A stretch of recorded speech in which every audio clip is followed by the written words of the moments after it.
Welcome back to the Deep Dive.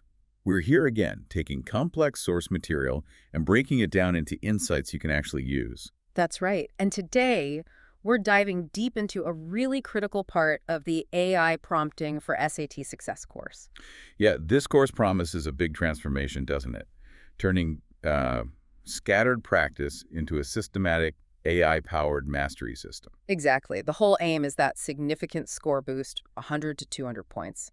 We've covered the groundwork, the prompting, the data. And now we've hit Module 11. This feels different. Like if the earlier modules were about building the engine and learning to drive. Module 11 is the final pre-race check, making sure the driver's head is right, the fuel is topped off, everything's ready for peak performance. It's that shift from just preparing to actually being ready. That's a great way to put it. It really is a crucial transition point. The course itself states the objective very clearly for this module. What's the official line? It says to consolidate all learned knowledge into a final high-impact review system and to actively manage the psychological aspects of test taking. Okay, let's unpack that because, wow, that dual focus jumps right out.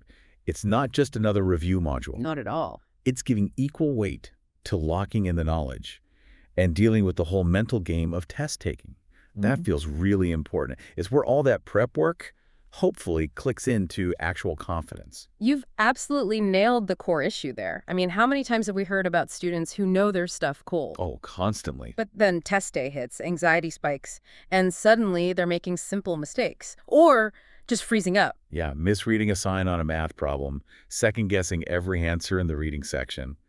It's painful because you know they knew it. Exactly. Module 11 tackles that head on. It recognizes that ignoring the psychology is just leaving points, maybe lots of points, on the table. Yeah. You have to secure the knowledge, yes, but you also have to manage the potential panic. Right. So let's start with the knowledge consolidation part. This sounds like a prime example of AI personalization. The AI-generated cheat sheet. Now, obviously, you can't take this into the test. No, definitely not. That's crucial to understand. But the value is in making it, right, in the process itself. So tell me, how is this different from, just grabbing some generic top 10 SAT mistakes list online or flipping through old flashcards? That's the fundamental difference. It comes down entirely to the source of the information. See, last-minute confidence doesn't come from frantically cramming general facts. Now, that usually just increases anxiety, I find. Precisely. Real confidence, the kind you need walking into the SAT, stems from knowing you have faced your own specific weaknesses and have a plan for them. This AI cheat sheet isn't generic at all. Okay. It's tangible proof generated by the AI based purely on the student's performance data over weeks, maybe months. It shows you've identified your recurring errors and built a targeted review just for those. It's like a personalized battle plan. So it's hyper-personalized. Yeah. We're not asking the AI for general SAT tips. We're basically saying, here's my entire history of screw-ups from this course, especially that last big mock exam. Tell me the absolute must-review items based only on this. Exactly that.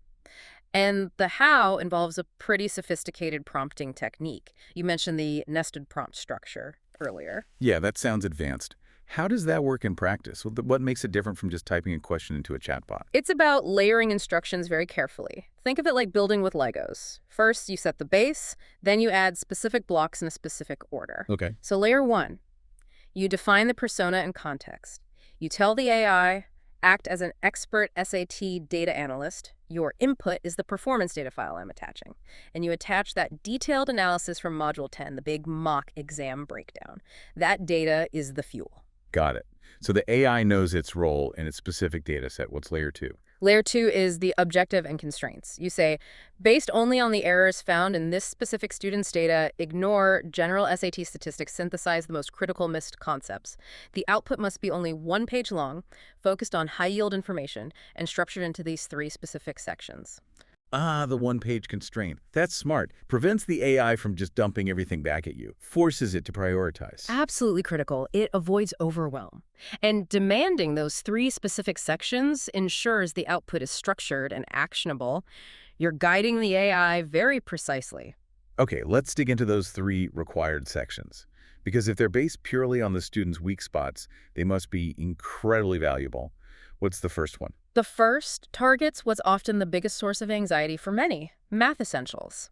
But the instruction isn't, list important math formulas. Right, it's too broad. The prompt is specific. Identify the student's top 5 most missed formulas and concepts from the provided data. For each, give a concise definition and one worked example. So if you constantly mess up quadratic equations or circle theorems, those are the only 5 things that make it onto your sheet for math review. Wow. Okay, so instead of trying to relearn dozens of math concepts in the last few days. You focus laser-like on the 5 things that have historically tripped you up. Think about the efficiency there. And the confidence boost from knowing you're patching your exact weak spots. That's huge. Right. It turns a mountain into a manageable hill. What's the second section? The second section moves to verbal skills. Reading and writing rules. Again, it's personalized. The AI is asked to summarize the key grammar rules the student specifically struggled with in the mock exam and previous work. Maybe it was pronoun agreement, maybe misplaced modifiers. The things that are easy to get wrong under pressure. Exactly. And crucially, it also asks for a simple when to use guide for logical transitions. This is a big one. Oh yeah, those transition words. However, furthermore, consequently, meanwhile, they seem simple, but choosing the wrong one can completely change the meaning. Getting those right is often about understanding the logical flow. Precisely. It's about context, not just definition. The AI, having seen your errors, can create a mini-guide specifically highlighting the nuances you tend to confuse. These are points just waiting to be picked up if you nail those transitions. Okay, so targeted math, targeted grammar, and transitions. What's the third mandatory piece? The third section is purely about strategic reminders. This moves into test-taking skills or metacognition. The prompt asks for 3 high-yield hacks or reminders based on the student's data. Hacks? Like what kind of things? Well, for example, it might include a concise reminder of the specific steps for distractor analysis that were taught earlier in the course. Or perhaps a personalized nudge about strategic guessing based on how the student handled questions they were unsure about in the mock exam. Hold on, distractor analysis. Let's quickly clarify that. What does that mean in this SAT context? Good question. Distractor analysis here isn't just finding the right answer. It's the more advanced skill of figuring out why the wrong answers, the distractors, are there. What common mistake are they designed to catch? Ah, okay. Like recognizing trap answers. Exactly.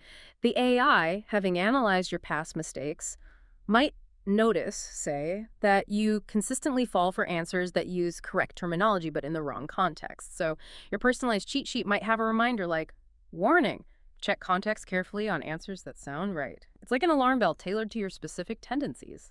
So the AI isn't just summarizing content, it's summarizing your patterns of error and giving you tactical advice against them. Yeah, that elevates it beyond a simple review sheet. It really does. And what's truly fascinating, I think, is the sheer power of this AI synthesis. The student is essentially commanding the AI, take all my performance data, my misses, my timing issues, the traps I fell for, and forge it into one single focused tool designed to counteract my exact vulnerabilities. The source material had a great analogy for this. It transforms that mountain of material into a navigable map for those last few days. That's perfect. It cuts through the noise, reduces that feeling of being overwhelmed. Yeah, because you look at that sheet and think, okay, this is it. These are the final things I need to lock down, nothing else. That clarity must be immense. It absolutely is. And reducing that cognitive noise, that feeling of overwhelm, is the ideal preparation for the other major focus of Module 11. Right. Managing the psychological side, the stress, the anxiety. Exactly. Yeah. Which brings us neatly to Section 2, the AI motivational coach. Yeah, this is critical. We both know you can have all the knowledge in the world, but if test anxiety takes over, it can absolutely sabotage your performance. High-stakes pressure can lead to freezing, rushing, second-guessing. You could easily lose a chunk of those 100, 200 points you've worked so hard for purely due to nerves. So how does the course use AI to tackle this? It sounds like it involves role-based prompting again. It does, and it's a really clever application. The student prompts the AI to act as an AI coach. The key here is creating a simulated interaction that feels safe, supportive, and completely non-judgmental. A safe space to voice those fears, like, I'm terrified I'll run out of time, or what if I totally blank on the essay? Exactly. Things you might not even want to admit to a friend or parent because you don't want to worry them or feel judged. The AI coach persona provides a consistent, calm, professional sounding board. And that consistency is probably key, right? A human might react emotionally or offer unhelpful platitudes. The AI is programmed for a specific kind of supportive response. Precisely. Its responses are designed to be consistently empathetic, but also focused on providing actionable, science-backed techniques. It's not just saying don't worry, it's giving you tools. Okay, let's break down the prompt structure for this AI coach session. What does the student ask for? Well, the first, and maybe the most crucial step psychologically, is asking the AI to acknowledge and validate the feelings. The student describes their anxieties, and the AI's first job is to respond by normalizing them. How does it do that? It might say something like, it's completely normal to feel anxious before a high-stakes exam like the SAT. It's a long test requiring sustained focus. Many students experience similar feelings. That simple validation can be incredibly powerful. Yeah, it takes the feeling out of the something is wrong with me category and puts it into the this is a normal challenge to be managed category. Big difference. Huge difference. It reduces internal pressure. But like you said, validation isn't enough. Students need tools. So the next part of the prompt requests actionable strategies. Okay, what kind of strategies? The student asks for, say, 5 practical science-backed strategies specifically designed to manage anxiety and maintain focus during the actual test. Things you can do quickly in the moment. Like what? Give us an example. Think things like specific breathing exercises, maybe box breathing or the 4-7-8 technique. Right. Or quick progressive muscle relaxation you can do discreetly at your desk. Even simple positive self-talk scripts. Let's walk through a scenario. Say you're halfway through a tough math section, you hit a question that completely stumps you, and you feel that panic rising, heart pounding, mind racing. How would one of these AI-suggested strategies work right then? Okay, perfect example. The AI might have provided the 4-7-8 breath reset technique during the coaching session. The instructions are operational, not academic. Right. What do you do? You're taught. Recognize the panic. Close your eyes for just 10 seconds. That's not going to kill your time. Then do 3 cycles. Breathe in slowly through your nose for 4 counts. Hold your breath gently for 7 counts. And exhale slowly through your mouth for 8 counts. Physiologically, that pattern helps activate the parasympathetic nervous system, which calms the fight-or-flight response. It slows the heart rate, gets oxygen back to the thinking part of your brain. And breaks that panic spiral. Allows you to then make a rational choice, like, okay, skip this one for now, or let me reread it calmly. Exactly. It turns that moment of chaos into a practiced, controlled procedure. And the final piece of this AI coaching is the positive mantra. Like a mental anchor. Precisely. The student asks the AI to help craft a short, powerful phrase they can repeat silently mid-test if they feel themselves starting to wobble. And because the AI has access to the student's data, it can tailor the mantra. Yes. If the student's main issue is second-guessing, the mantra might be something simple like, trust your first instinct. If it's time pressure, maybe it's, steady pace wins the race. It's concise, reinforcing, and directly addresses their known psychological weak spot. So the real benefit here isn't just getting advice, it's the rehearsal. It's practicing these techniques with the AI coach, building a sense of control over your own emotional state before you walk into the test center. That's the core of it. It builds self-efficacy. You're not just hoping you won't panic. You have practiced concrete steps you know you can take if you do start to feel overwhelmed. That feeling of preparedness is incredibly empowering. And it's such a contrast to traditional test prep, which often just says, relax. Don't stress, without giving you any how. This uses AI to provide the how. Exactly. It makes managing anxiety a trainable skill, just like solving quadratic equations, and it's vital for performing at your best during that long, demanding 2 hours and 14 minutes. Okay, so we've consolidated knowledge with the cheat sheet, and we've built mental resilience with the AI coach. What's left in Module 11? The final piece brings us back to practicalities, to ensuring nothing trips you up on the day itself. Section 3 is the AI-generated readiness checklist. Logistics. Yeah. Because confidence also comes from feeling organized and knowing you haven't forgotten something crucial. Absolutely. The aim here is to eliminate any last-minute scrambling or decision-making. You want all your mental energy reserved purely for the test questions. Zero brain power spent wondering, did I pack my ID? And the prompt for this uses a specific persona too, right? Yes, it asks the AI to act as a detail-oriented test prep expert. Why that specific persona? What does that bring? Think about it. A truly detail-oriented expert is obsessed with minimizing risk.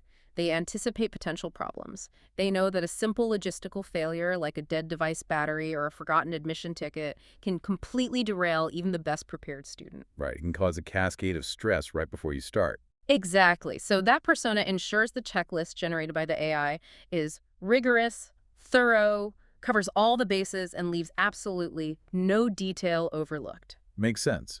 So what's actually on this checklist? How is it structured? It's structured chronologically, typically broken into two key parts to streamline the final 24 hours. Okay, what's the first part? Part 1 is the night before. This covers all those essential but easy to forget logistics. Things like confirming your testing device is fully charged, absolutely crucial for digital tests. Oh yeah, nightmare scenario otherwise. Definitely. Also, physically locating and setting out your photo ID and printed admission ticket. Having those ready to go removes a major potential stressor for the morning. And I see it even includes planning breakfast. Seems minor, but I get the logic. It's all about reducing cognitive load on test morning. You don't want to waste precious mental energy debating breakfast options or realizing you're out of coffee. Plan it the night before. Make it simple. Every little decision avoided helps. Okay, so that's the night before prep. What about the morning of? This covers the final actions just before you leave the house. Eating that planned breakfast, double-checking you have the ID and ticket, and this is where the earlier work ties in beautifully.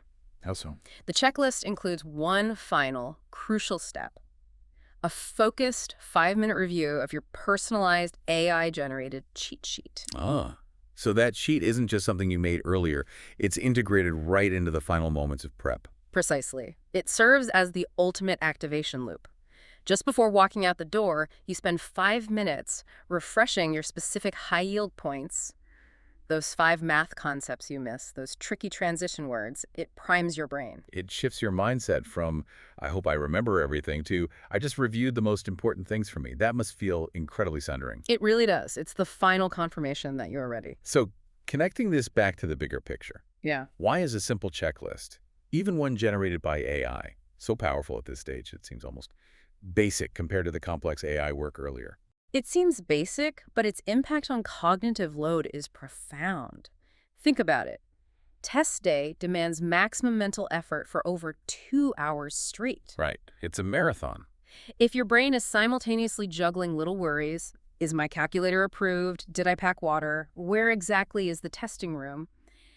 Each of those worries eats up a little bit of processing power, a little bit of focus. Bandwidth you need for the actual questions. Exactly. By systematically checking off every logistical item beforehand using this AI-generated list, you essentially clear your mental cache. You minimize that background anxiety and free up all your cognitive resources for the test itself.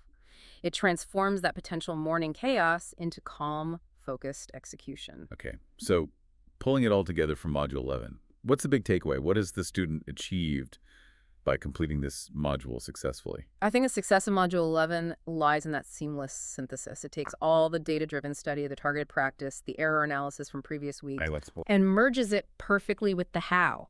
The psychological preparation, the anxiety management tools, the logistical smoothing.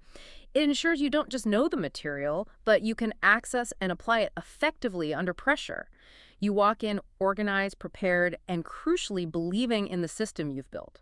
It sounds like Module 11 marks a fundamental shift in identity for the student. I think that's exactly right. You transition from being someone who is learning the SAT material to becoming a self-aware strategist ready to execute a plan under real-world conditions. The heavy lifting of knowledge acquisition is done. Now, the entire focus shifts to performance, confidence, and trusting the process. It's like the final quality check, the seal of approval, ensuring all that effort translates into actual points on the board when it counts. Perfectly put. Which, interestingly, leads us to think about the very last step, Module 12. If Module 11 gets you to peak readiness, psychologically and academically locked in, what could possibly be left? That is an interesting question. We spend so much time emphasizing hard work, drilling, constant study. Yeah. What happens when you're actually done? Well, think about this provocative idea, drawn from the description of the final module. The confidence built by the end of Module 11 is apparently so solid that the final warm-up activity the day before the test is explicitly designed not to cram, but simply to stay sharp without causing burnout. Imagine that. Wow. Using AI to build a system so comprehensive that it confidently tells you when to stop adding new information, when to just trust that you're ready. Exactly. What does that level of trust in your preparation feel like? To know you've done the work, addressed your weaknesses, managed your mindset, handled the logistics, and now the main task is just to stay calm and execute. That's a powerful place to be. It really makes you think about the difference between just studying hard and having a truly complete structured system, that sense of earned confidence. It's profound. Yeah. So maybe reflect on your own approach to preparation for tests or anything else. What would it take to reach that point of trusting the process so completely that you know exactly when enough is enough? Something to ponder.